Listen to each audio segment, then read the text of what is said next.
What if everything we've been told about how civilizations began is wrong? In the foggy mountains of West Java, Indonesia, there is an ordinary-looking hill covered in grass, trees, and silence. But under its surface, special scans have found terraces, rooms, and stonework so exact it could match Egypt's pyramids. Some scientists say its deepest parts go back not thousands but 28,000 years. Older than Mesopotamia, older than the Nile, older than anything we thought was possible. If this is true, it would mean a smart culture lived during the Ice Age only to be destroyed by flood and fire. Its memory living on only in stories. Why would such a find be taken back, quieted, and made fun of? Why would a pyramid older than history itself be hidden where everyone can see it? And what else might be buried, waiting for us to look closer? Tonight, we'll go down into the mystery of Gunung Padang, a place where stones hum, stories whisper of lost kings, and the ground itself may hide the remains of a forgotten civilization. High in the mountains of West Java, surrounded by ridges of volcanic rock and fog that drifts like a second skin over the hills,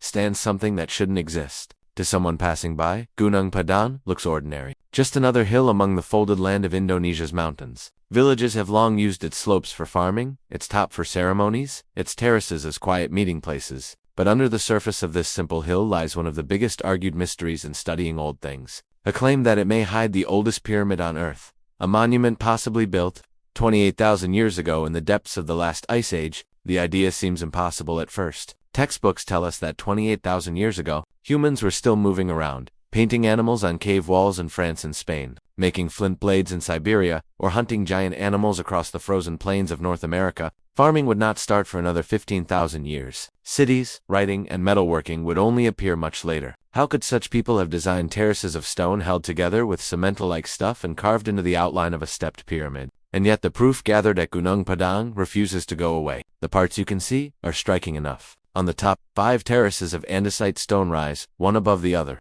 held together by columns broken naturally from volcanic flows, but arranged with clear purpose. Hundreds of these blocks, some taller than a person and weighing hundreds of kilograms, are stacked into holding walls and platforms. A staircase of over 370 steps climbs to the top, cut straight into the bedrock, wide enough to let groups go up together. From the air, the outline looks like a pyramid disguised under plants, a shape repeated in monuments half a world away, from Teotihuacan in Mexico to Caral in Peru. But here in Indonesia, the official age given for many years was small, about 2,500 years, perhaps a holy place of the late stone monument period. That guess began to fall apart when scientists brought new tools to the hill. Starting in 2011, a team led by earth scientist Danny Hillman Nataweja used ground-seeing radar, electrical resistance mapping, and earthquake surveys to look below the surface. What they found was amazing. The instruments traced even spaces where solid rock should have been smooth. Hollow spaces lined up as if planned. At depths of 3 to 5 meters, they found layers of packed stone and soil, suggesting careful filling, not natural settling. And deeper still, at around 15 meters, samples showed broken basalt held together by a cement-like mixture of clay, silica, and iron oxides. Material fired at high temperatures and hardened in a way that natural processes could not explain. Radiocarbon dating of organic matter stuck within these deeper layers gave results between 25,000 and 28,000 years before present. Even more, light tests on quartz grains confirmed burial dates that reached back into the Upper Stone Age. Taken together, the proof suggested Gunung Padang was not built all at once, but in stages. An upper layer perhaps 2,500 to 3,500 years old, a middle layer dated to 7,500 to 8,300 years, and a deep foundation amazingly old, stretching into the Ice Age. The meaning is huge. If real Gunung Padang rewrites history, it means that a society with organizing skills, space knowledge, and perhaps even smart chemical knowledge lived during a time when ice still covered huge parts of the Earth. It would mean civilization is not a recent, straight invention, but something circular, rising, blooming, and disappearing only to begin again. Not surprisingly, the claims caused fierce arguing. Critics said that the radiocarbon samples could be misleading, taken from organic matter that seeped into cracks long after the stones were set. They suggested that natural breaking of basalt can create the look of walls, rooms, and terraces without human work. Others noted that amazing claims need amazing proof, and no tools, writings, or direct objects from 28,000 years ago had been found in place. Yet the opposite point remains. How do we explain the cement-like binding agents, the geometric terraces, the arrangement of voids, and the continuation of local tradition that always treated the hill as holy? The mystery becomes sharper when we place Gunung Padang within its surroundings. During the last ice maximum, sea levels were more than 100 meters lower, exposing a huge area known as the Sunda Shelf. This underwater continent connected Java, Sumatra, Borneo, and the Malay Peninsula into a single landmass. If people lived on this plain, their settlements would now lie beneath the Java Sea. Gunung Padang, sitting on higher ground, could have served as a ceremony center, a safe place, or a marker of survival during the floods that eventually drowned some. The idea matches with stories across Asia and the Pacific, which speak of lost lands and floods that reshaped the world. To understand the tension around this hill, it helps to remember how studying old things often works. Finds that confirm accepted stories are welcomed. Those that challenge them are resisted. Göbekli Tepe in Turkey with its 11,000-year-old stone circles was once dismissed as impossible until digs proved otherwise. The Sphinx of Giza, whose weathering patterns suggest an age far older than dynastic Egypt, remains argued to this day. Gunung Padang stands in that same in-between space, too amazing to fit the model, too real to be ignored. The site's very look seems to work with the mystery. From the valley, the hill looks natural, its slopes softened by centuries of plants. Only up close do the stones show themselves. Basalt columns lined like organ pipes, their faces fitted into walls that resist both time and rain. Step onto the terraces and you feel the careful design. Platforms wide enough for gatherings, directions that suggest sky alignments, stairways that carry not just bodies, but processions. The air is thick with humidity, but also with suggestion, as if the place itself waits for recognition. When the Indonesian government backed new studies in the early 2010s, hopes ran high. If rooms lay beneath, perhaps they contained objects to settle the debate. Tools, carvings, skeletal remains, or writings that tied the stones clearly to human builders. But digging was slow, argued, and eventually stopped amid political changes and criticism from abroad. Still, the data from those early years, the scans, the samples, the radiocarbon tests, remain part of the record. They continue to point towards something careful, something old, something that should not exist according to the textbooks. Even now, as debates flare and fade, the terraces last. The farmers who found them again in 1979 still recall their amazement. The Sundanese still bring offerings. Scientists still argue in meetings and journals. And the stones themselves still stand, weathered but firm, as if waiting for us to ask the right questions. The question is not only whether the hill hides a pyramid, the question is why this possibility troubles us so deeply. Why do stories, flood tales, and odd ruins around the world echo the same tale of a civilization that came before? One erased by disaster, remembered only in pieces. Gunung Padang is more than a site. It is a mirror held up to our guesses. A challenge carved into volcanic stone. A reminder that the Earth's memory is longer than ours. To climb its terraces is to walk on the edge of two worlds. The history we accept and the history we fear to face. Gunung Padang was a holy place long before Earth scientists brought their radar and drills. For the Sundanese people of West Java, the hill has always carried a weight beyond its stone. Its terraces, whether natural or built, became woven into stories of kings, spirits, and floods. Stories passed down by mouth for centuries, shaping how communities understood the landscape around them. Among the most lasting tales is that of King Siliwangi, a half-mythical figure often celebrated as the great ruler of the 15th century Pajagaran kingdom. According to legend, Siliwangi tried to build a grand palace on Gunung Padang in a single night. Helped by supernatural forces, stones rose and terraces formed under his command. But before dawn, the work remained unfinished. Some versions say spirits stepped in, jealous of his ambition. Others insist divine powers stopped the building, leaving the terraces as an eternal reminder of human limits. What remains on the hilltop, villagers believe, is the unfinished dream of a king who dared too much. This story is not unique in its structure. Across Java and much of Indonesia, stories often link rulers with holy landscapes, suggesting that kingship was not just political, but cosmic. A matching of human authority with divine will. The palace on Gunung Padang, even if never completed, stands for this union. It reminds listeners that power must be balanced by humility, and that nature or the divine can always interrupt human ambition. Beyond kingship, the hill is described as a mountain of enlightenment. In Sundanese tradition, it is a Pundan Barundaka stepped holy place where the human world connects with the spiritual. Here, offerings are made to ancestor spirits. Shamans tell that the stones themselves hold memories, vibrating with energy that can heal or reveal visions. Oral accounts speak of villagers who climb the terraces during crisis, seeking protection in ceremony, or finding comfort in the belief that the mountains stood outside ordinary time. Such traditions echo global flood stories. Elders describe how in times of great flooding, survivors gathered on high places like Gunung. These stories mirror tales found worldwide. Noah's Ark resting on Ararat, Utnapishtim surviving in Mesopotamia's flood, Manu guided by a fish in India, and Polynesian songs of voyagers seeking safety from drowned homelands. All preserve a shared memory of rising seas and sudden destruction. For the Sundanese, Gunung Padang became that safe place. not just a physical sanctuary, but a symbolic ark of stone. The link between story and earth science is interesting. During the last ice age, when sea levels were lower, the Sunda Shelf connected much of Southeast Asia into a single landmass. As the ice melted and oceans rose, huge lowlands disappeared, drowning settlements and forcing populations into higher ground. Legends of floods across Indonesia may preserve cultural memory of this upheaval. Gunung Padang, sitting above the drowned plains, would naturally become connected with survival and enlightenment. These oral traditions also carried moral lessons. In one telling, Siliwangi's failure is not only due to supernatural opposition, but also pride. To build a palace overnight was to challenge cosmic order, and the unfinished terraces warn against reaching too far in ambition. In another version, the hill was always meant to remain incomplete, a holy site kept for ceremonies, not politics. These variations show the flexibility of oral tradition, but all agree on the mountain's holy status. Colonial records from the early 20th century mention how locals continue to bring offerings of flowers and incense to the terraces. Even as Dutch scientists cataloged the site in 1914, dismissing the stories as quaint additions, villagers kept their pilgrimages. To them, Gunung Padang was not a ruin, but a living site, a place where the ancestors listened and the spirits answered. Across cultures, such stories often hold hidden knowledge. The unfinished palace looks like stories of Babel, where human building falters before divine will. The sanctuary against floods matches stories of mountains that save chosen survivors. Even the belief in vibrating stones matches traditions from Tibet to the Andes, where sound and stone are bound together in ceremony.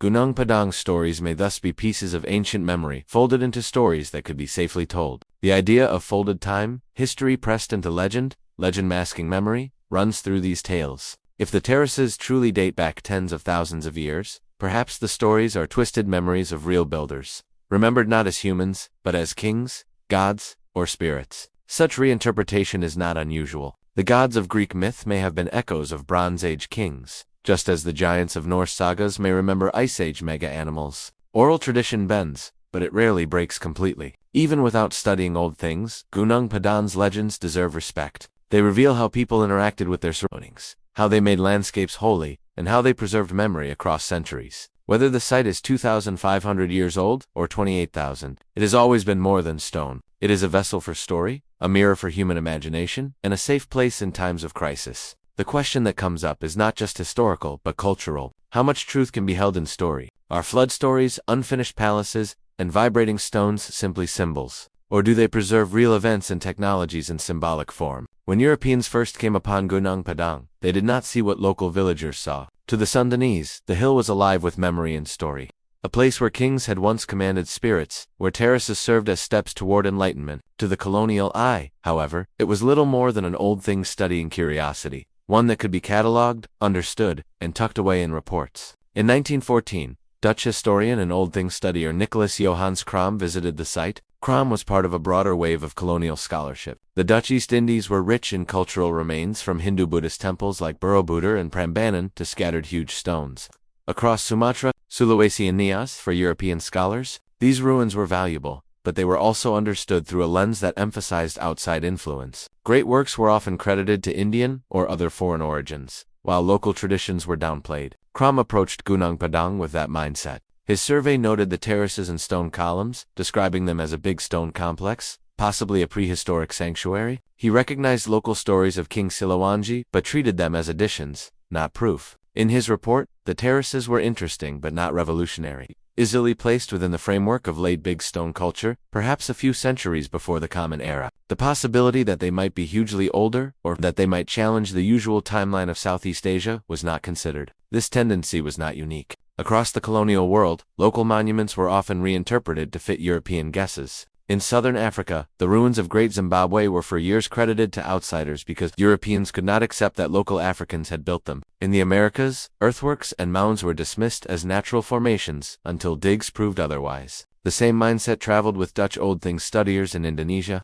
Impressive structures must have foreign origins, while local cultures were seen as passive receivers. By framing Gunung Padang as a modest sanctuary rather than a huge achievement, Crom's report effectively buried the site in scholarly darkness. It was catalogued but not prioritized, filed but not pursued. This was also a matter of political usefulness. The Dutch colonial government had little interest in promoting stories of ancient local skill. To do so might fuel nationalist pride in a colony already restless with anti-colonial movements. Highlighting Borobudur's Buddhist links to India, for instance, was safer. It emphasized foreign inspiration. Gunung Padang, with its unfinished terraces and strong ties to Sundanese story, offered no such reassurance. For many years after Gunung Padang sat forgotten, the terraces were slowly taken back by plants, their stones covered in moss and soil. Local communities continued their ceremonies, bringing offerings, conducting ceremonies. But for the wider academic world, the hill barely registered. Colonial museums in Batavia, today's Jakarta, displayed statues and temple reliefs from Java's classical kingdoms, not pieces from Gunung Padang. It was a story repeated elsewhere. Sites that did not fit the story were pushed aside.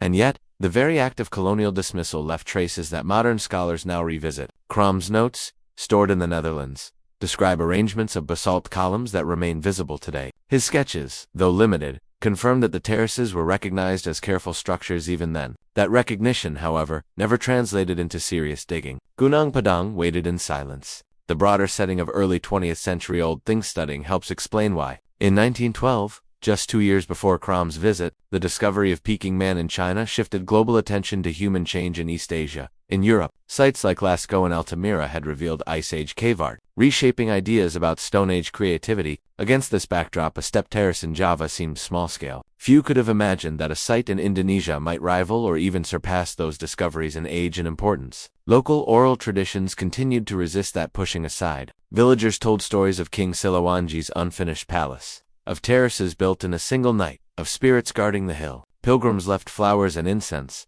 understanding the site as a place of ancestral power. To them, Gunung Padang was never forgotten, never unimportant. The contrast between local respect and colonial dismissal could not have been sharper. This pattern, local importance, colonial disregard, happens again across Indonesia. On Sumba, big stone tombs were seen by locals as proof of ancestral authority, but colonial officials regarded them as primitive. On Nias, stone stairways and ceremony plazas were central to community life, yet outsiders described them as curiosities. Gunung Padang fit that same template, meaningful to those who lived with it, pushed aside by those who ruled over it. The silence that followed Crom's report meant that for most of the 20th century, Gunung Padang remained in the shadows. Unlike Borobudur, which was restored and promoted as a symbol of national culture, the terraces on the West Javan hilltop received little attention. Only in 1979, when farmers accidentally uncovered stone arrangements while clearing fields, would the site come back into national awareness. By then, Indonesia was independent, and stories of heritage carried different stakes. Looking back, the colonial meeting with Gunung Padang reveals more about the observers than the observed. The terraces were there as they had always been. What changed was the frame through which they were seen. For villages, they were holy. For Crom, they were minor.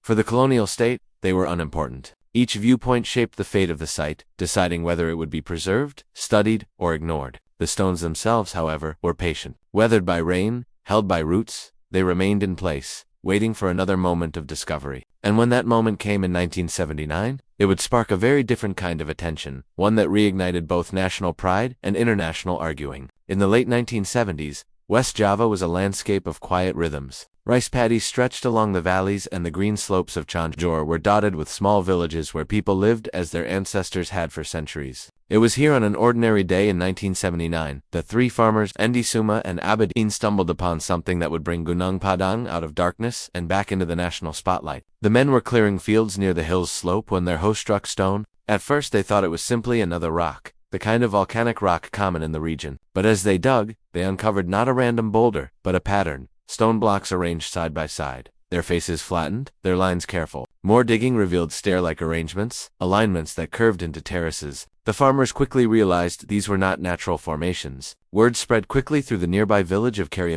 What had long been a hill covered in trees now showed signs of something older, deeper. Local elders were not surprised.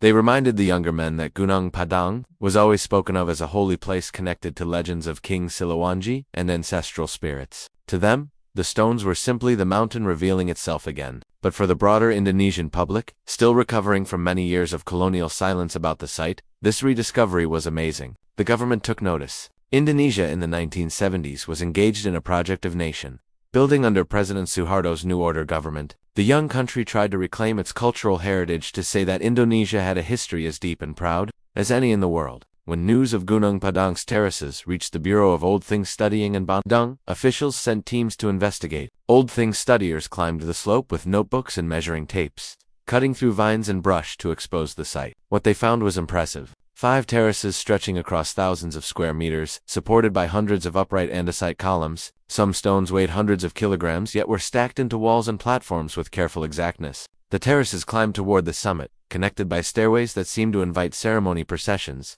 Although weathered and partly collapsed, the arrangement suggested careful design on a scale rarely seen in the islands. Reports published in the early 1980s decided that Gunung Padang was indeed a big stone site. Based on surface objects and comparisons with other Indonesian sites, Old Things studiers carefully dated it to around 500 BCE to 1500 BCE, roughly 2,500 years old at most. Within the usual timeline, this was impressive but not shocking. Indonesia already had a rich record of big stone culture, from the stone tombs of Sumba to the menhirs of Nias. Gunung Padang, they argued, fit comfortably into this tradition, but villagers were not convinced by such modest guesses. For them, Gunung Padang had always been ancient, a place linked not only to kings but to floods that reshaped the world. Some elders recorded stories of ancestors taking safe place on the hill when waters rose, stories that echoed myths from distant lands. To local memory, the stones were not mere relics of the Iron Age, but pieces of something very old. As digs continued, more details came out. Old Things studiers documented over 400 andesite columns,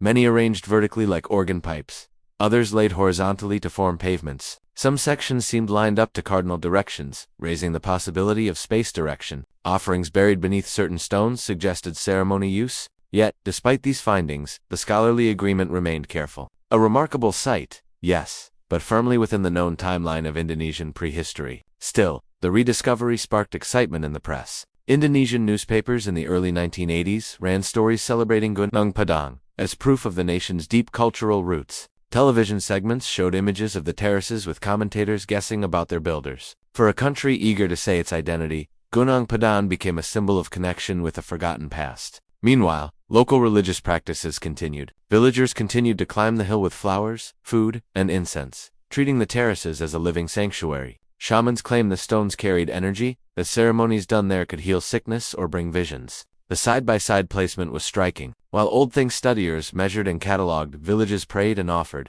Two different understandings of the site overlapped without canceling each other out. The rediscovery also revealed the limits of colonial Old Things studying. For many years, the Dutch had noted Gunung Padang in passing, but dismissed it as minor. Now, under Indonesian care, the site became part of national heritage. The shift in viewpoint showed how setting shapes understanding. What one era ignores, another reclaims. By the late 1980s, the terraces had been partly cleared, paths built for visitors, and signs put up to mark the site. Yet deeper study slowed. Limited money and competing priorities meant that large-scale digs were postponed. Gunung Padang remained a national curiosity rather than a global headline. The idea that it might be far older than the Iron Age lay sleeping, waiting for new methods and new eyes. Looking back, the rediscovery of 1979 was more than an Old Things studying event. It was a cultural awakening. Farmers with hoes had uncovered not just stones, but questions. Who built these terraces? How old are they really? Why were they abandoned? The answers given at the time were cautious, but the site itself refused to fit neatly. Its scale, its alignment, its matching with story, all hinted at something deeper. And so the terraces of Gunung Padang entered the modern era, balancing on the boundary between accepted history and whispered possibility. The story that began with 3 farmers clearing their fields still echoes today. It reminds us how chance discoveries can rewrite stories, how local memory can preserve what scholarship overlooks, and how stones lying quiet for centuries can suddenly shake the ground of history. But the central question remains unsolved. When ordinary people stumble upon amazing ruins, should we accept the official explanations given, or trust that sometimes stories and memories carry truths the textbooks are not ready to admit? What do you think? Share your thoughts in the comments and let us know where you're listening from tonight. At first glance, Gunung Padang looks like a green hill softened by centuries of rain and plants. But as you go up its slope, the ground begins to change. Stones come out from beneath the grass, first scattered, then ordered, until suddenly you find yourself standing on a huge platform of basalt columns. From here, the hill reveals its secret. It is not a simple mound, but a series of terraces that climb toward the summit, carved and arranged with a purpose that defies the passage of time. Old Things studiers have identified 5 separate terraces, each one built from hundreds of 6-sided andesite columns broken from volcanic flows. These stones, naturally formed in pillar-like shapes, were quarried, transported, and stacked into walls and pavements. Some stand vertically, like organ pipes. Others lie horizontally to create walkways. Many weigh several hundred kilograms, yet they have been arranged with surprising stability. The lowest terrace spreads wide, an open space large enough to hold gatherings. Its holding walls form an enclosure where ceremonies could have been performed, or where communities may have gathered. Climbing higher, the terraces narrow, each step lifting those who went up toward the summit. The uppermost terrace is smaller but commanding, its stones forming an altar-like space that feels carefully directed to the sky. The effect is clear. The entire hill has been shaped into the profile of a stepped pyramid, its broad base tapering upward like a stairway into time. At the heart of this design lies the central staircase. Old Things studiers counted 370 steps, carved straight into the slope, sided by holding walls that still last despite centuries of tropical rain and earthquake shaking. The staircase is wide enough for processions, suggesting it was not built just for individuals, but for groups going up together, perhaps priests,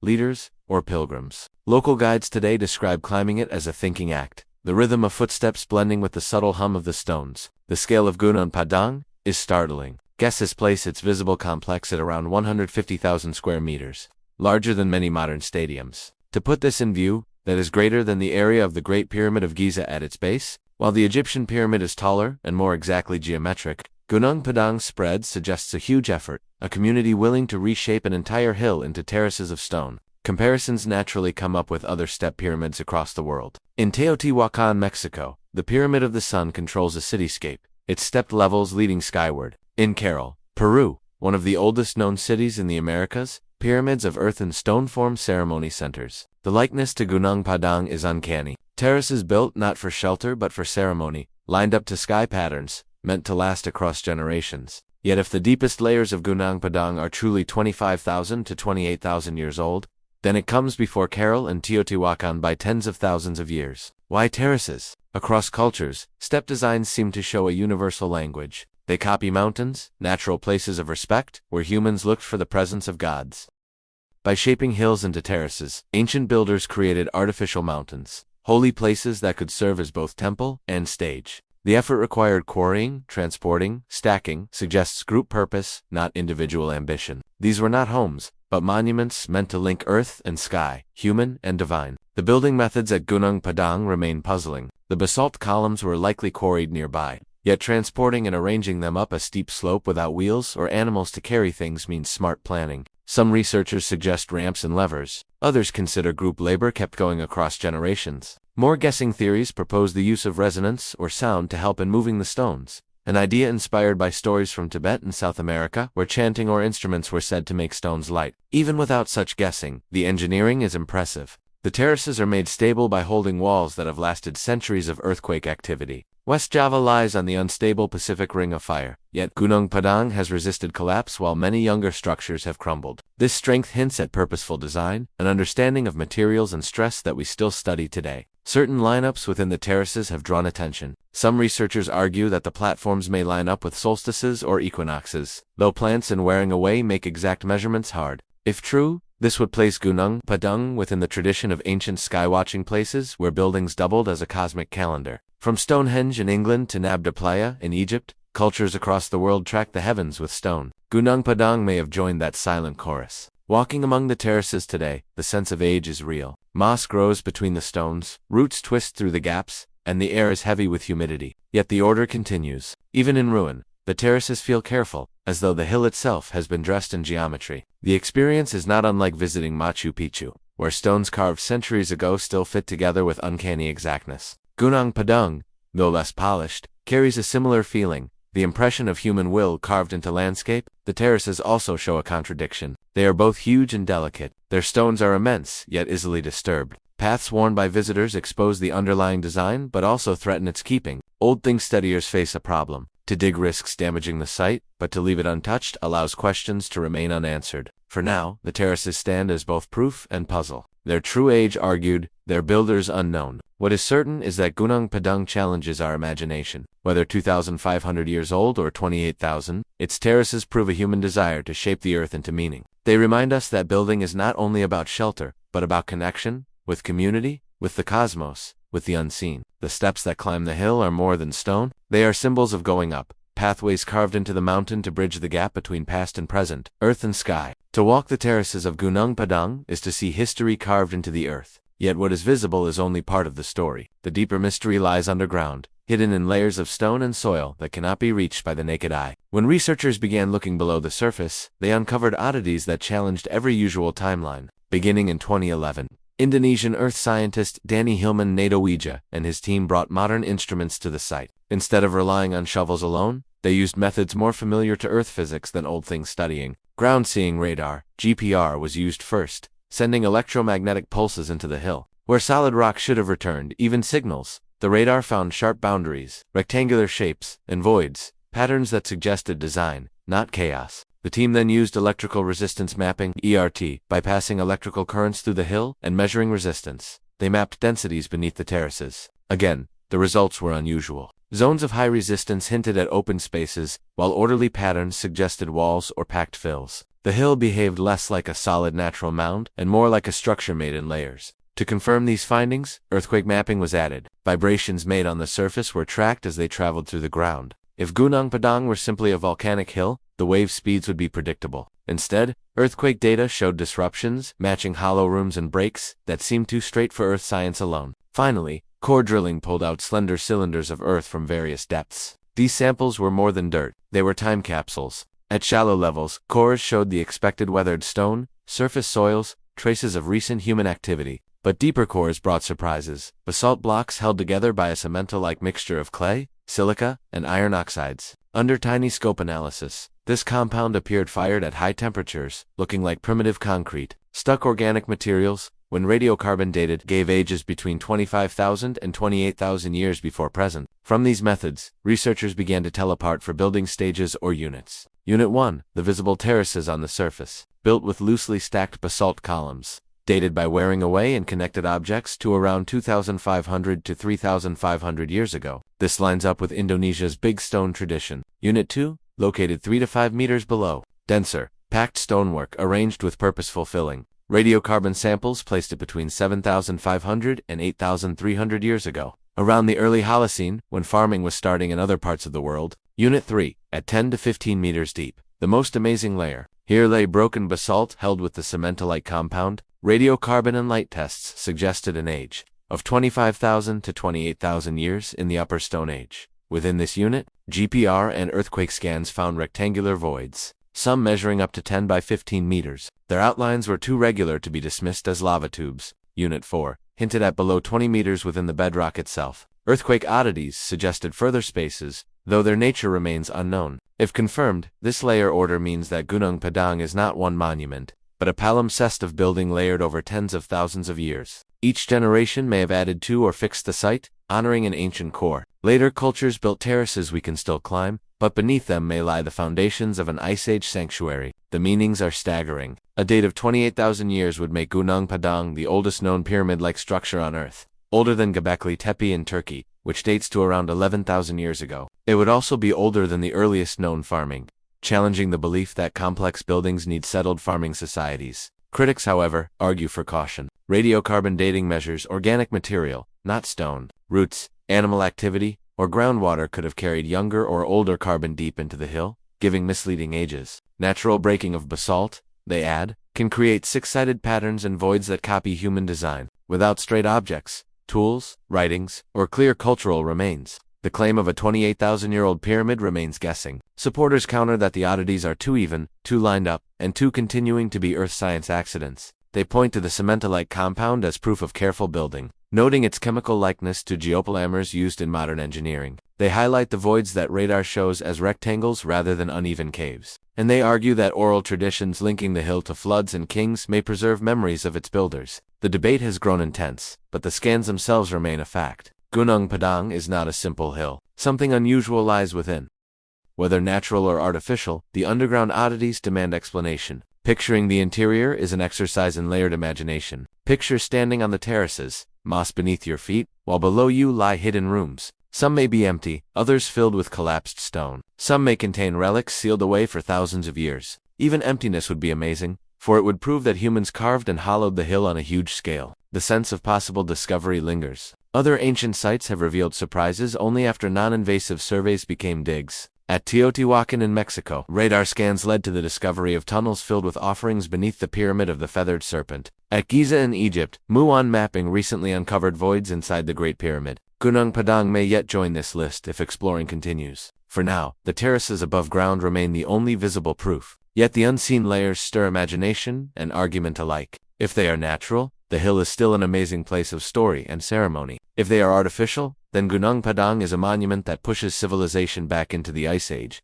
Either way, to look beneath the surface is to stand at the edge of a question that refuses an easy answer. The hill may guard silence, or it may guard the memory of a forgotten epic. Until the rooms are opened, if they ever are, the stones will keep their secret, humming quietly beneath the weight of time. Every mystery has a figure who becomes its voice. And for Gunung Padang, that figure is Danny Hillman Natawija. An earth scientist by training, Hillman's early career was not about ancient civilizations, but about tectonics and earthquakes. Indonesia sits on the unstable ring of fire, and his research focused on earthquake dangers that threaten millions. He was respected in his field, a scientist used to dealing with underground structures, though of a very different kind. It was this background, ironically, that prepared him to look at Gunung Padang with tools that most old things studiers had never considered. When Hillman first visited the site in the late 2000s, he was struck by the scale of the terraces. To his earth scientist's eye, the arrangement of basalt columns and the shape of the hill suggested more than earth science. Where others saw a natural hill enhanced by human hands, he suspected a monument hidden within. By 2011, he had gathered a team to study using modern earth physics methods. His colleagues included earth physicists, soil scientists, engineers, and old things.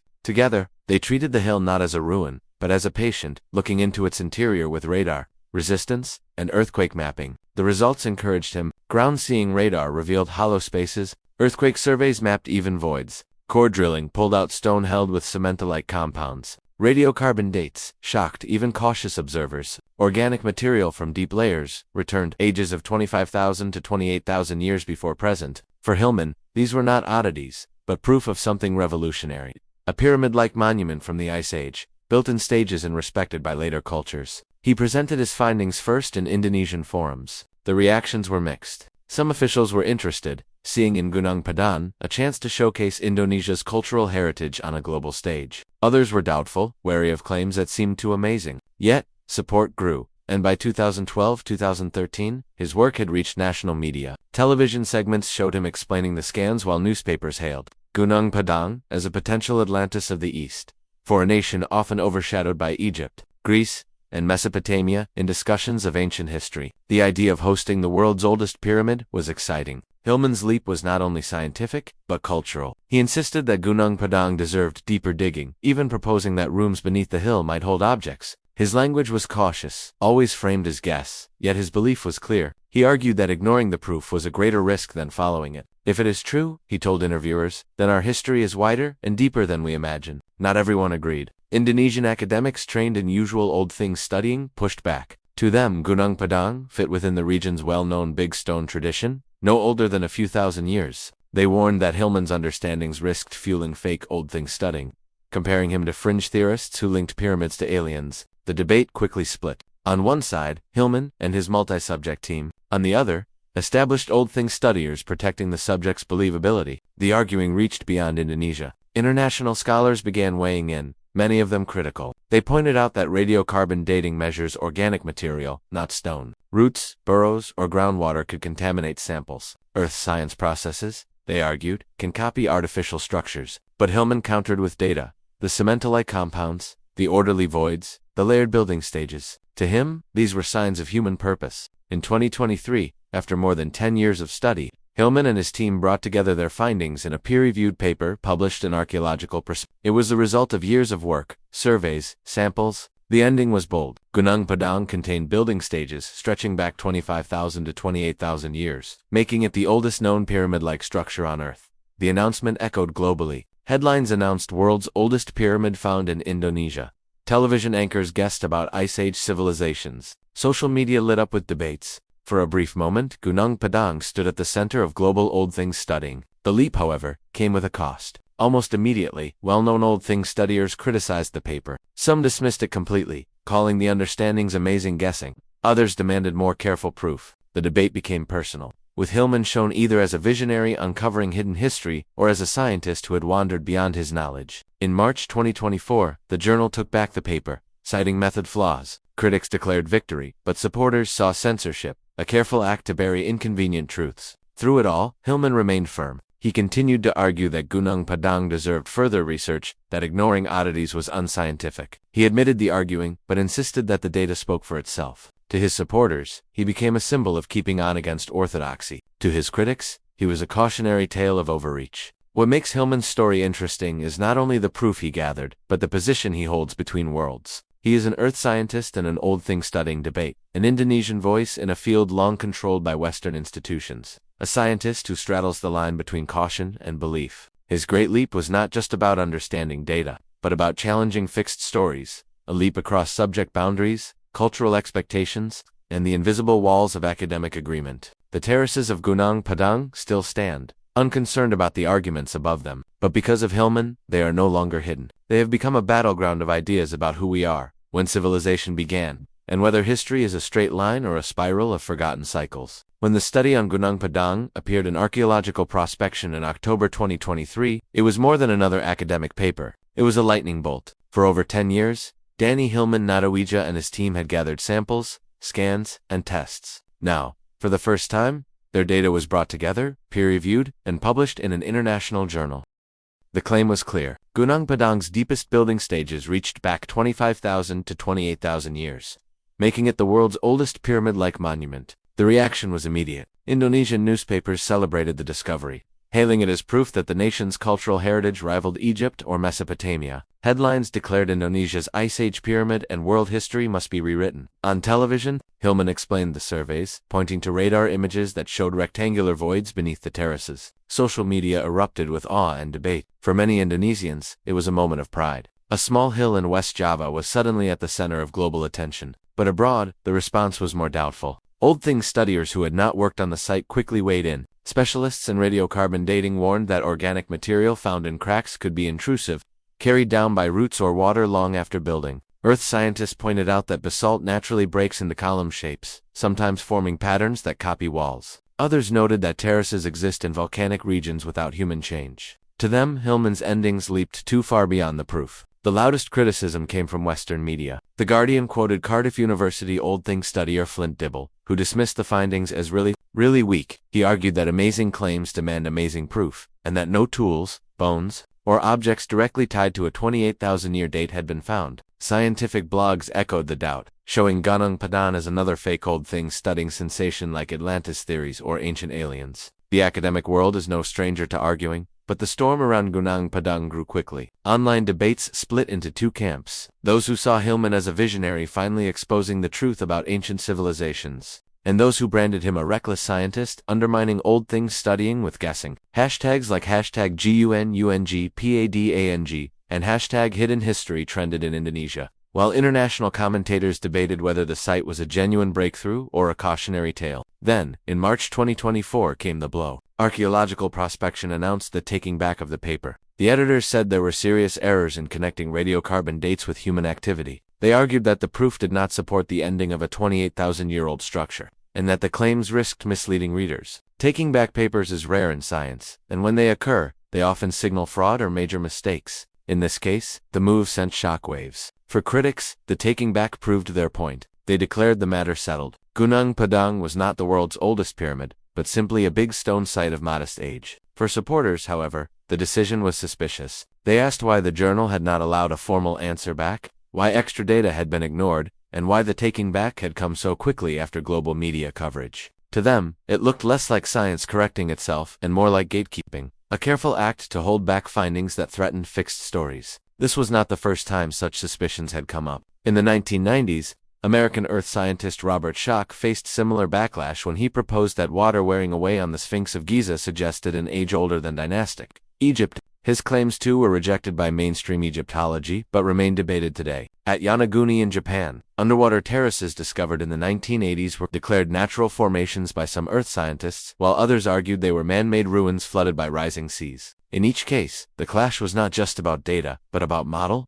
whether history is straight and recent or circular and deep. For Hillman and his supporters, the taking back of 2024 placed Gunung Padang squarely in this tradition of argued oddities. To them, the site had become more than a hill. It was a battlefield of ideas. The speed with which the scientific establishment rejected the claim was in their eyes proof of fear. Fear of rewriting history, fear of admitting that civilizations may have risen and fallen long before Mesopotamia. Meanwhile, the hill itself remained unchanged. The terraces still stood under the sun and mist. The oddities still waited beneath the surface. Villagers continued to bring offerings, unconcerned about international debates. and ordinary Indonesians reading headlines or scrolling through social media wondered why a discovery that had filled them with pride was now being dismissed. The storm of taking back left behind a deeper question. Where is the line between doubt and holding back? Scientific caution is necessary, but so too is openness to possibilities. By taking back too quickly, did the journal close the door on a discovery that might, with more study, prove transformative? Or did it simply protect the honesty of old things studying from being swept away by guessing? Gunung Padang sits at the crossing of these questions. To some, it is a monument that proves civilization is older than we think.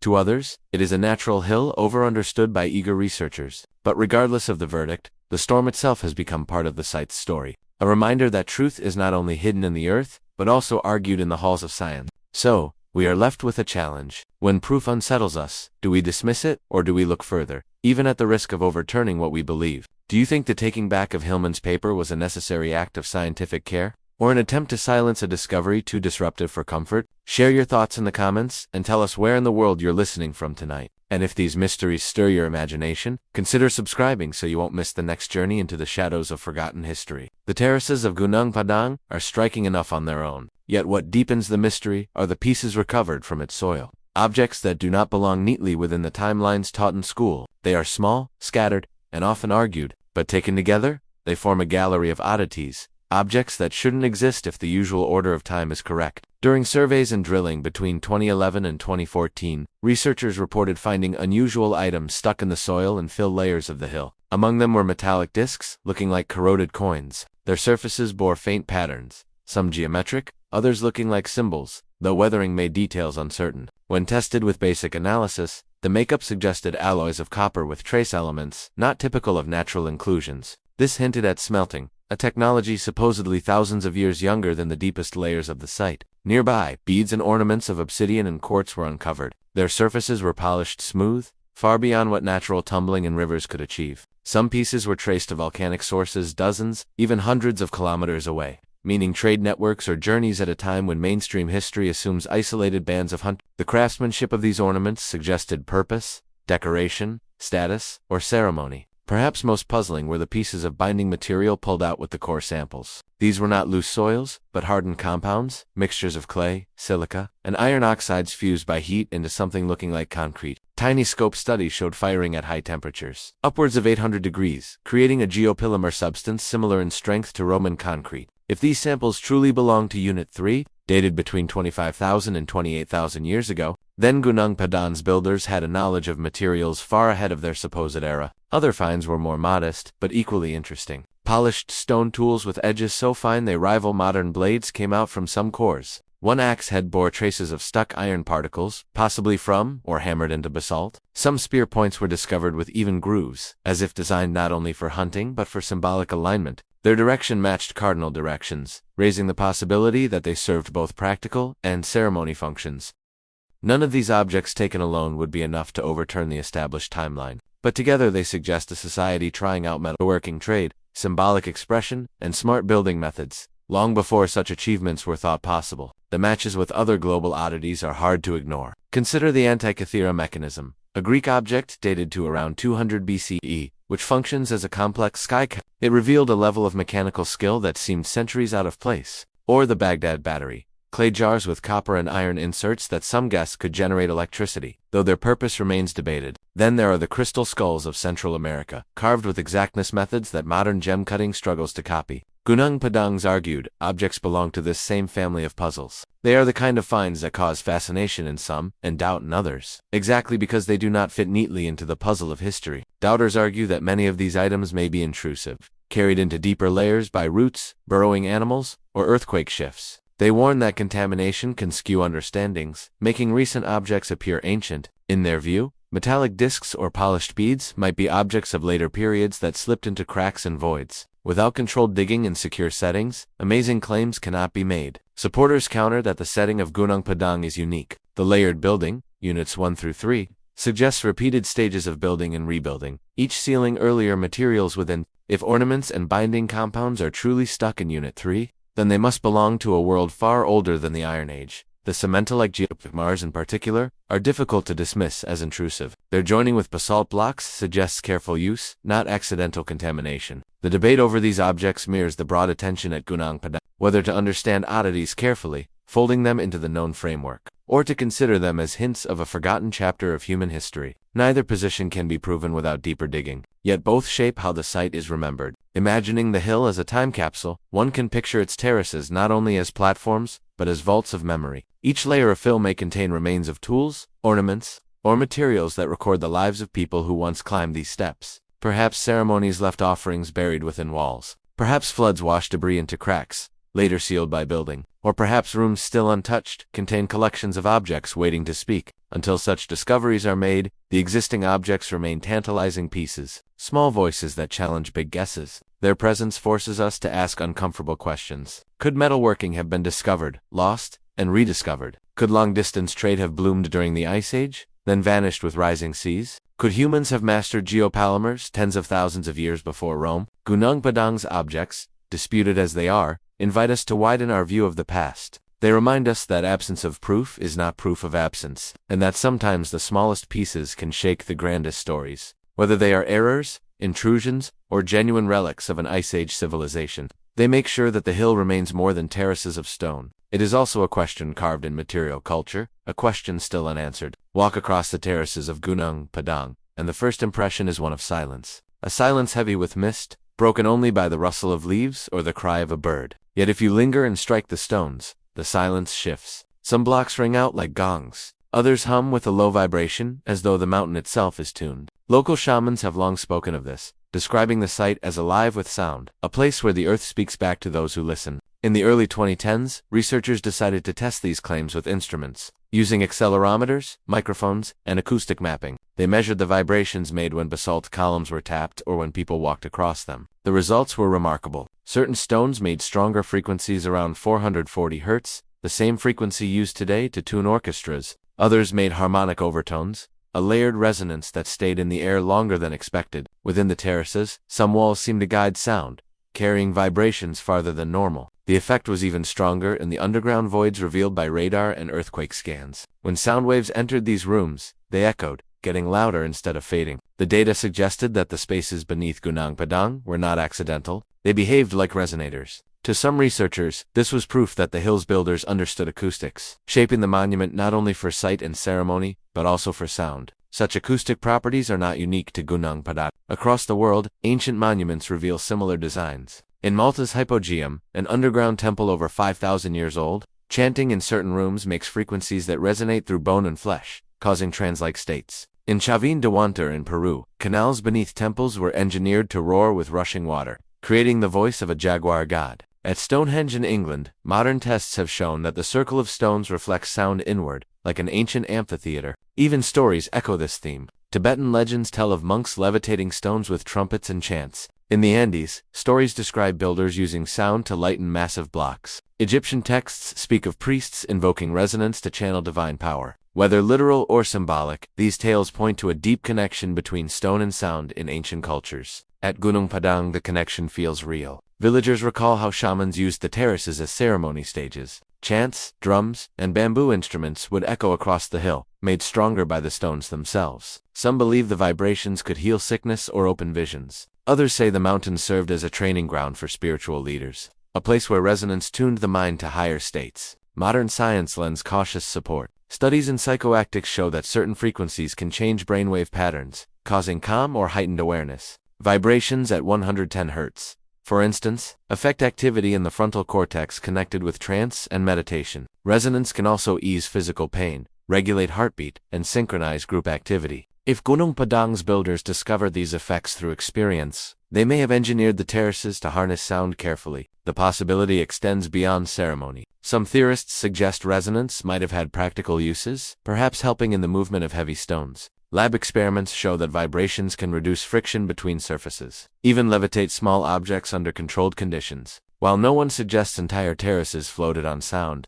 the idea that resonance-aided building is not ancient builders may have known naturally that striking or chanting at stones made them easier to move. Still, doubters argue for caution. Basalt, being crystalline, naturally resonates. Anyone who has tapped a rock and heard it ring knows this effect. The measured frequencies, they say, are coincidences of earth science, not proof of ancient acoustic engineering. To them, The stories of singing stones are cultural understandings layered onto natural properties. Yet purpose remains a possibility. The arrangement of stones, the placement of terraces, and the presence of hollow rooms all suggest design. If resonance was merely accidental, it was an accident welcomed and made stronger by those who used the site. Even doubters admit that Gunung Padang's acoustic qualities would have impressed its builders, shaping ceremony and meaning. Experiencing the sound firsthand is haunting. Visitors describe tapping a column and hearing the vibration travel through the terrace as though the mountain itself were answering. At night, when the air is still, the effect gets stronger.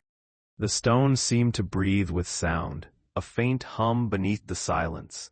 For those who believe, it is the voice of ancestors. For others, it is earth science made holy. For all, it is unforgettable. The singing stones of Gunung Padang thus add another layer to the puzzle. They make the hill not just a monument of stone, but an instrument of time. One that may have been tuned for ceremony, healing, or communication with the cosmos. Like other ancient sites that hum, roar, or echo, it suggests that sound was as central to holy buildings as shape or alignment. Whether careful or natural, these acoustic properties remind us that ancient people engaged with the world in ways we are only beginning to rediscover. To them, sound was not just heard, but felt, a bridge between body and spirit, earth and sky. And so, the terraces of Gunung Padang do not only rise against time, they sing through it. Gunung Padang does not stand alone. Its terraces of stone may be rooted in the soil of West Java, but when we widen our look, the site begins to echo a larger pattern, a group of ruins scattered across the globe that seem to whisper the same unsettling message. That human history may be older, deeper, and more circular than we allow ourselves to believe. One of the most interesting comparisons lies beneath the sea off the coast of Yonaguni, Japan. In 1986, divers searching for hammerhead sharks stumbled upon what looked like a massive staircase going down into the deep. Step-like platforms, sharp angles, and terraces stretched across a flooded plateau. Some features looked like walls and pillars, others wide plazas. To Professor Masaki Kimura, a marine earth scientist, the formations were unmistakably artificial, possibly dating back 10,000 years when lower sea levels exposed the East China Sea. Critics counter that sandstone naturally breaks into geometric patterns, but the likeness to monuments above water remains eerie. Like Gunung Padang, Yonaguni stands at the blurred boundary between earth science and buildings, between accident and purpose. Half a world away in southeastern Turkey, digs at Göbekli Tepe have redefined old things studying. Discovered in the 1990s, this hill revealed circles of massive T-shaped pillars, some carved with detailed animals and symbols.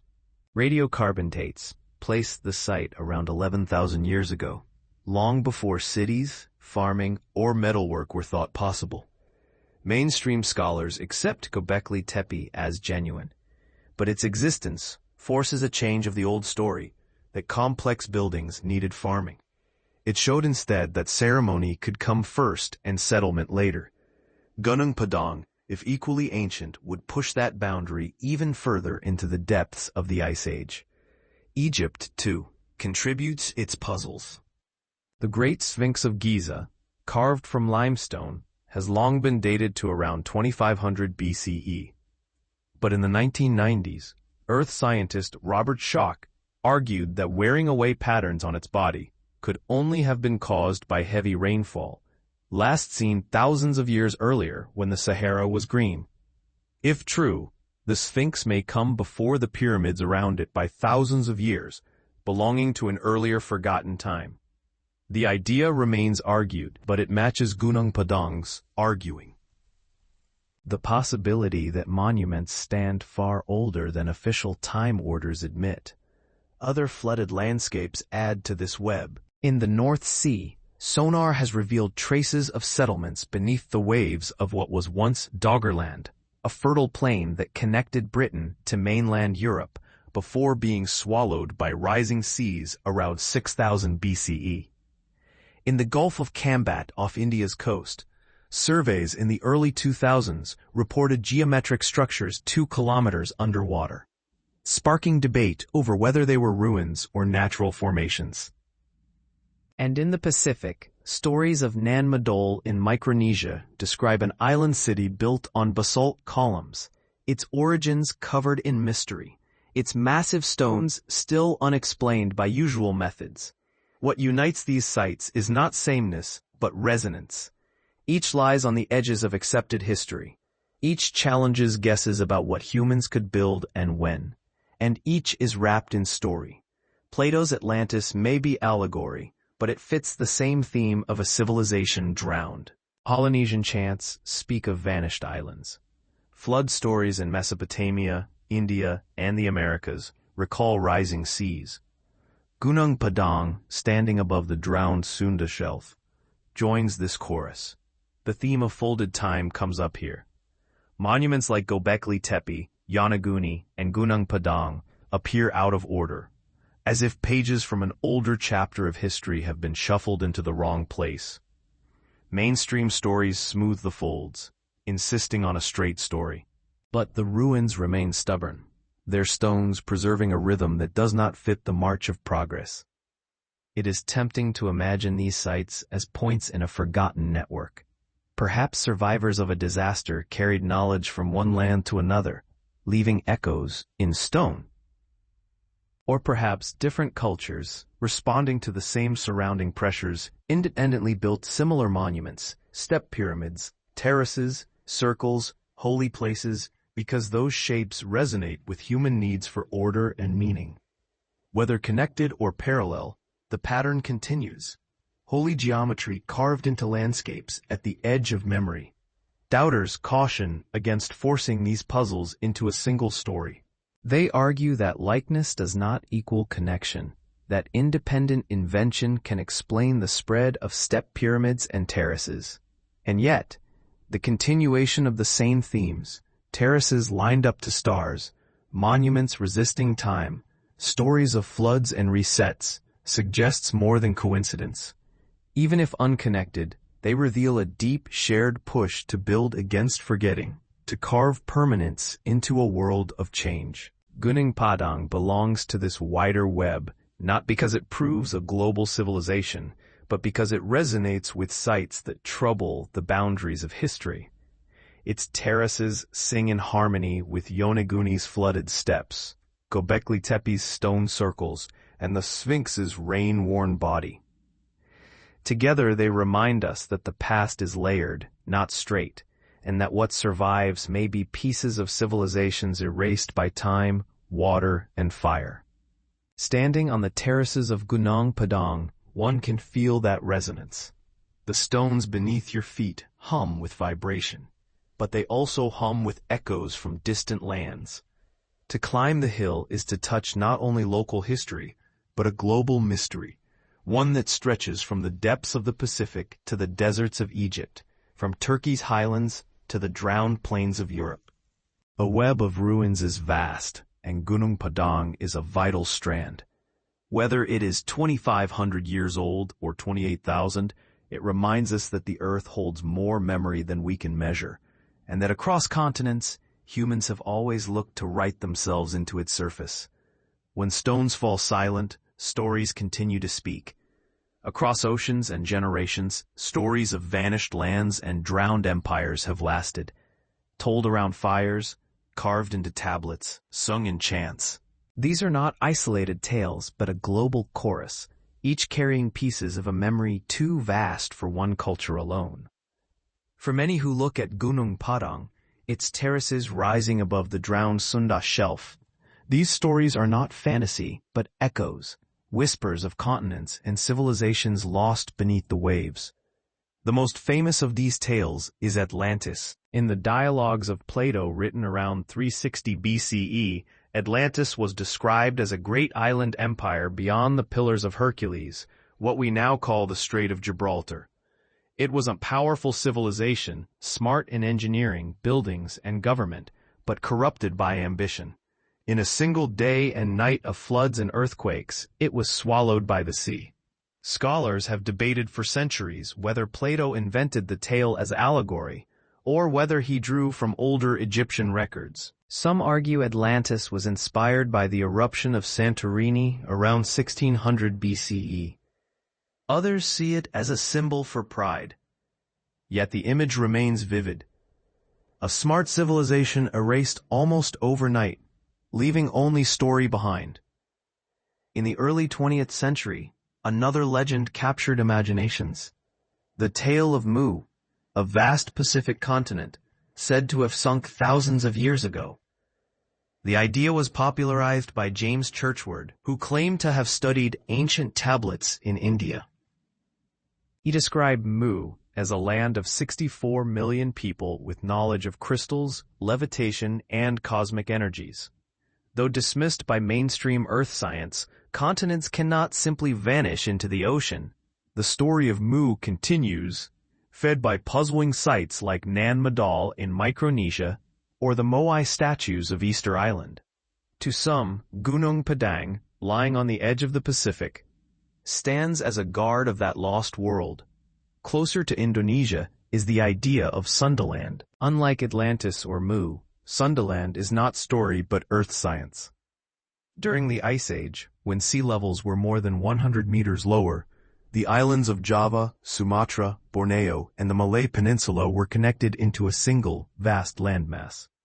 This drowned continent stretched across what is now the Java Sea, the South China Sea, and the Strait of Malacca.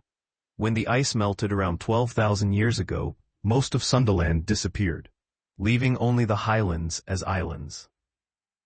Genetic studies suggest that human populations spread widely from this region, carrying languages, crops, and stories with them. For many researchers, the flood legends of Southeast Asia and Oceania may preserve cultural memories of Sundaland's drowning. In this light, Gunung Padang is not only a pyramid, but a high point of safe place, a monument that remained while plains and coastlines sank. Flood stories worldwide strengthen these themes. In Mesopotamia, the Epic of Gilgamesh tells how Utnapishtim survived a flood sent by the gods, building a vessel to carry life forward. The Hebrew Bible tells the story of Noah, guided by divine command to ride out the flood and repopulate the world. In India, the tale of Manu describes how a giant fish warned him of rising waters, instructing him to build a boat. Among the Polynesians, chants remember islands swallowed by the sea, and voyages setting out to find new shores. The Maya and Aztecs told of previous worlds destroyed by floods, fire, and darkness, with ours being only the latest. Though details differ, the structure is strikingly similar.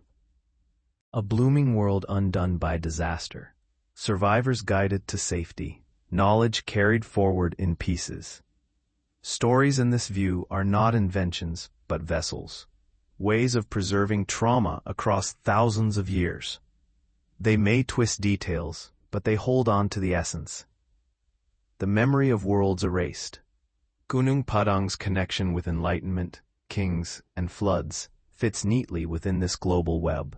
To the Sundanese, it was a holy place where ancestors looked for safe place when waters rose.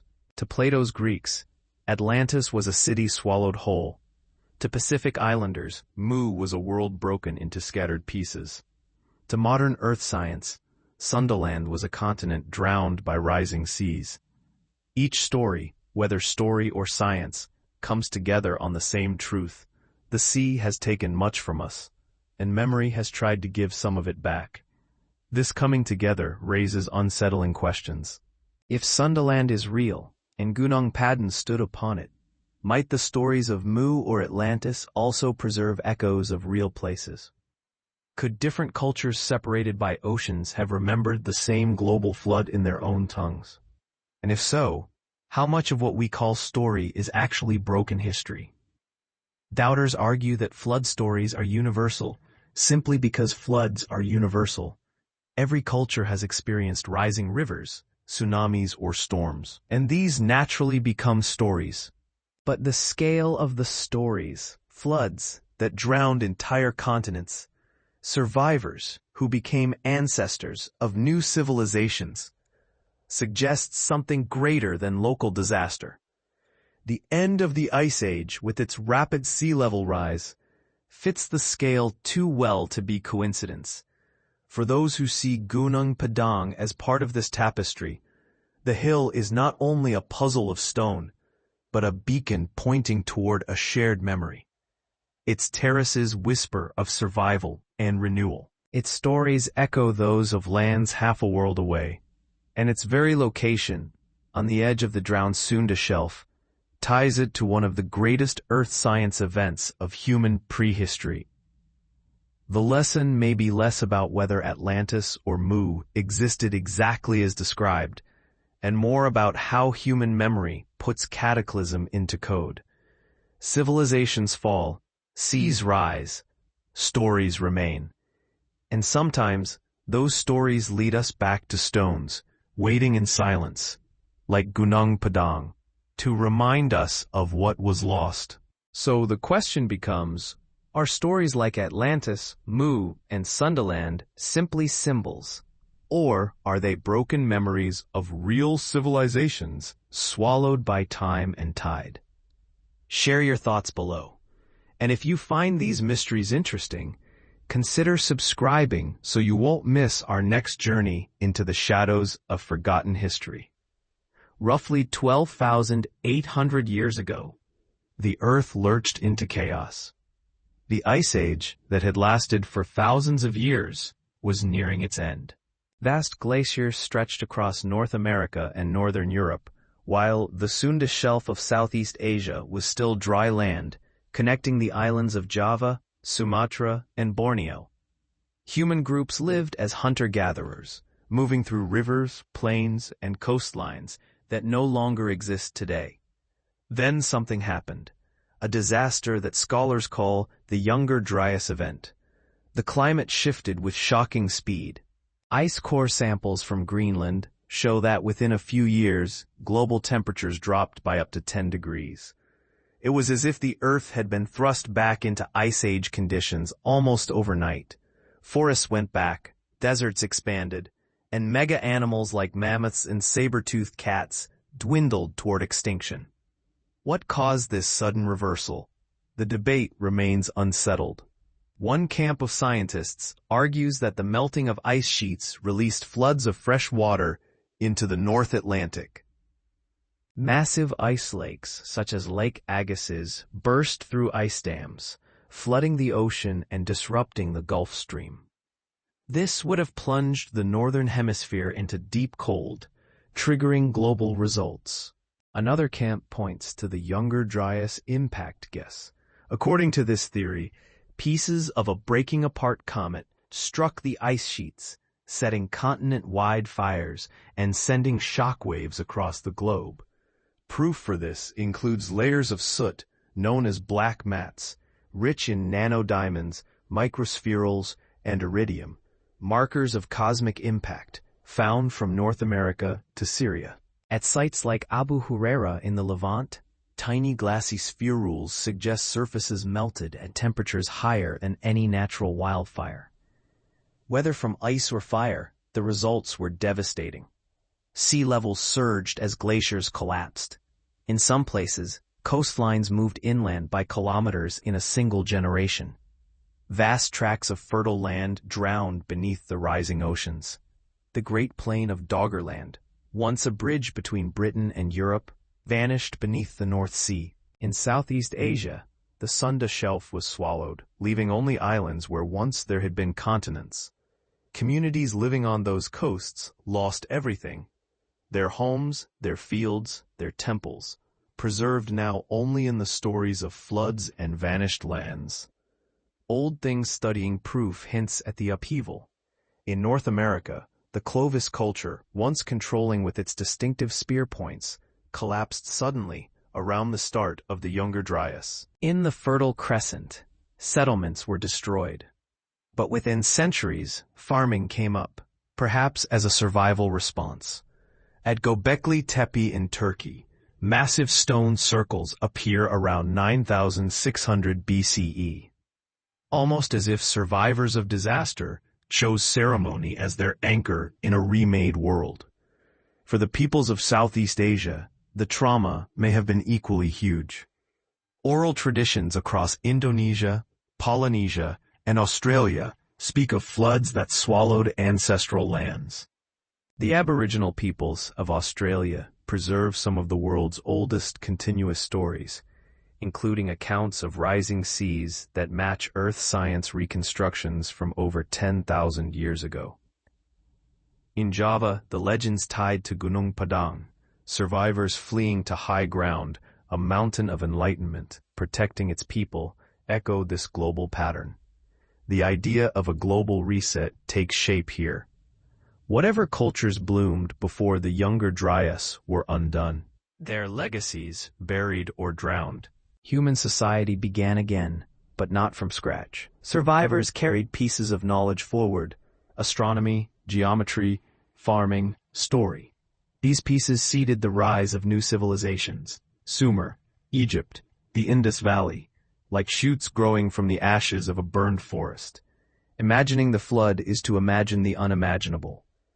Rivers that once meandered across plains became estuaries. Valleys turned to fjords.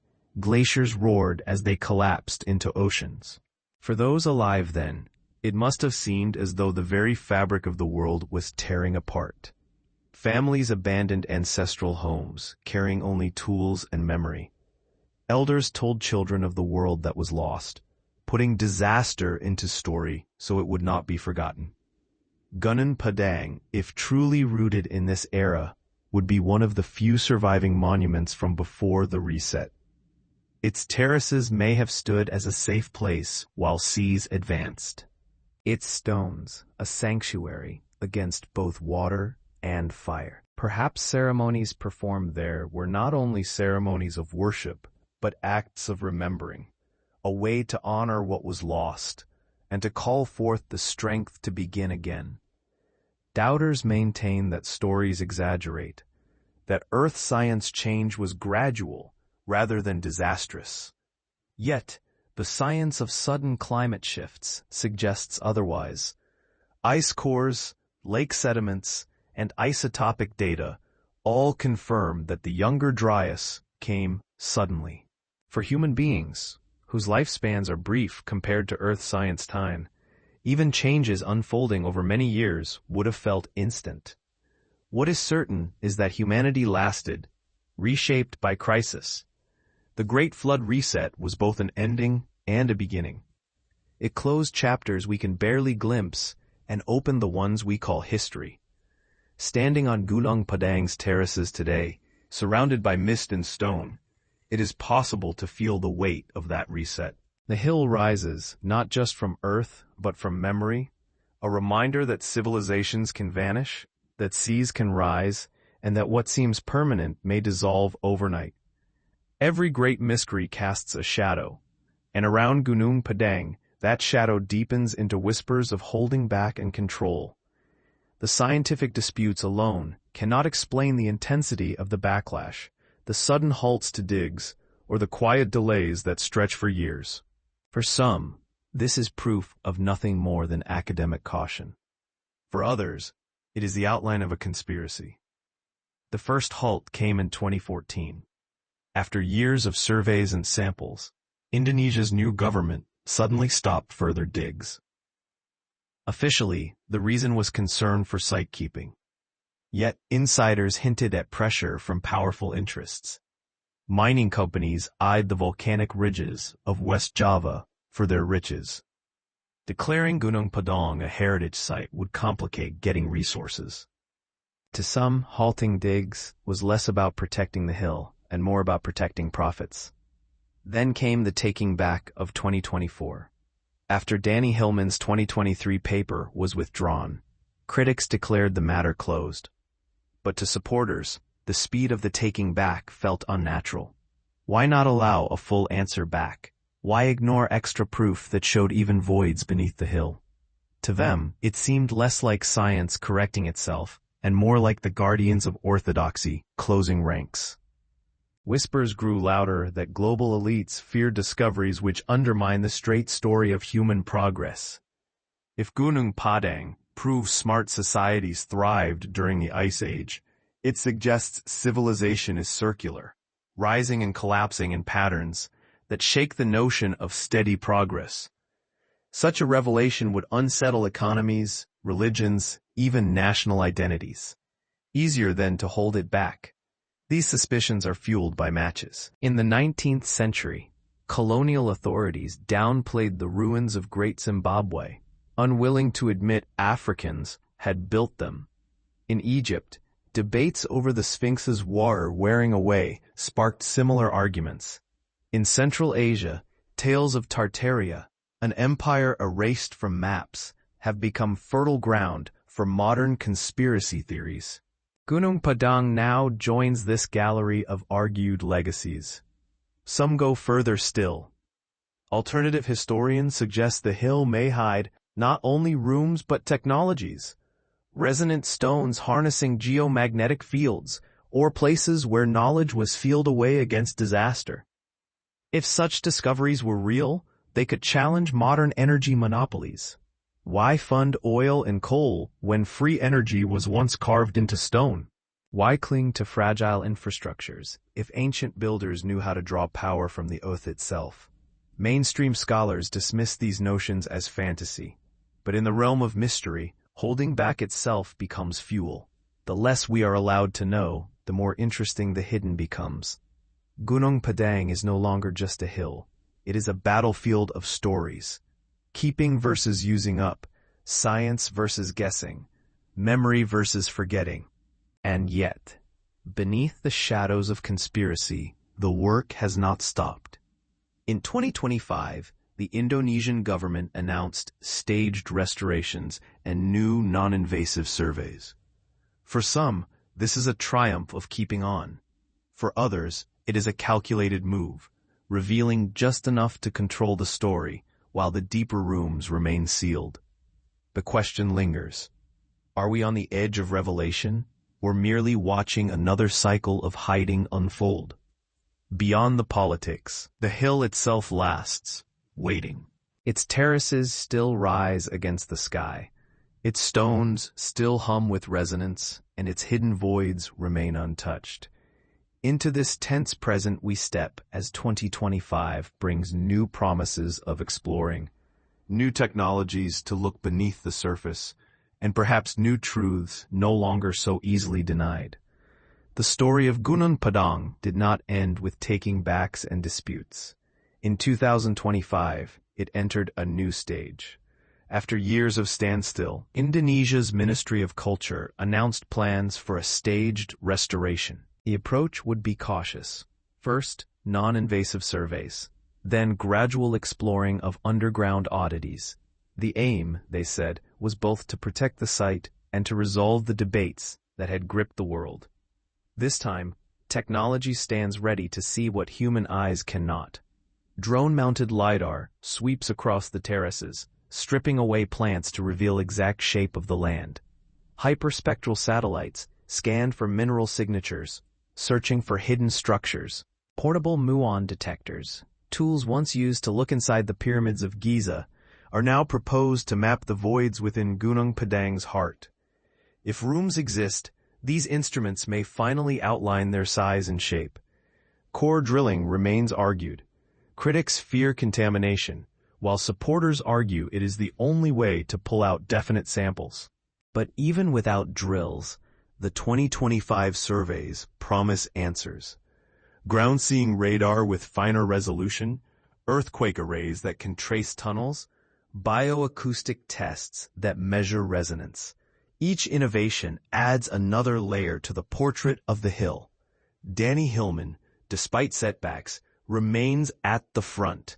At conferences, he speaks of new samples, odd quartz arrangements, and the potential for piezoelectric effects, electricity generated by pressure within the stone. He imagines the site as more than ceremony, perhaps a machine tuned to Earth's hum, a beacon, a capacitor, a sanctuary of power. Whether symbol or fact, the vision draws crowds. Meanwhile, digital reconstructions flood social media. AI-generated models show Gunung Padang as a pristine pyramid coming out from jungle mist.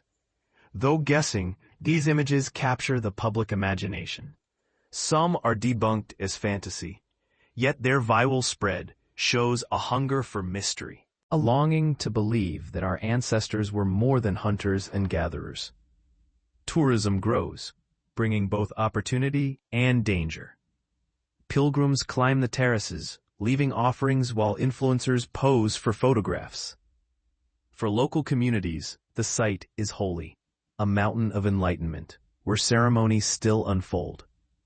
Balancing respect with curiosity, keeping with exploring becomes a delicate task.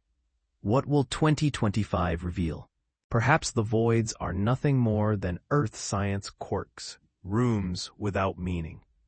Or perhaps they hold relics, tools of an age we do not admit, writings in languages no one can read, or proof of disasters that reshaped the earth. Even emptiness would be meaningful, for it would confirm design, and with design, purpose. The momentum feels different now. Political winds favor national pride. Global attention makes sure of scrutiny, and the tools of modern science can no longer be silenced as easily as a paper withdrawn. Yet even as we look forward, the mystery deepens.